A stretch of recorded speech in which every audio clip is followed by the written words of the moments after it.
আসসালামু আলাইকুম প্রিয় দর্শক।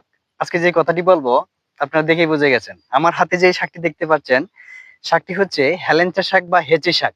গ্রামের সবাই এই শাকটি খেয়ে থাকেন। আসলে এই শাকের নানান গুণাগুণ রয়েছে। এই শাকে রয়েছে আমিষ, স্নেহ, শর্করা, এছাড়াও vitamin A, vitamin B, protein, বিভিন্ন ধরনের উপাদানে ভরপুর এই শাক। এই শাক খেলে সাধারণত যাদের মাথা ব্যথা আছে, মাথা ব্যথা সেরে যাবে।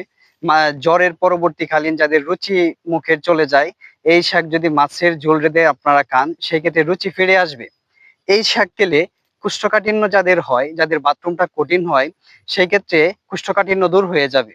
যাদের ব্রনকাইটিসের সমস্যা আছে, ওনাদের ব্রনকাইটিসের সমস্যা থেকে মুক্তি মিলবে। যাদের অ্যালার্জির সমস্যা আছে, ওনারা অ্যালার্জির অনেকটা দমন হবে এই শাক খেলে।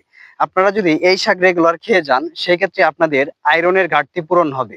আমি আপনাদেরকে বলছি, যদি এই শাক আপনারা হাতের নাগালে বা গ্রামে কোথাও পেয়ে থাকেন, সেক্ষেত্রে প্রতিদিন অন্তত একবার হলেও এই শাকটি খাবেন।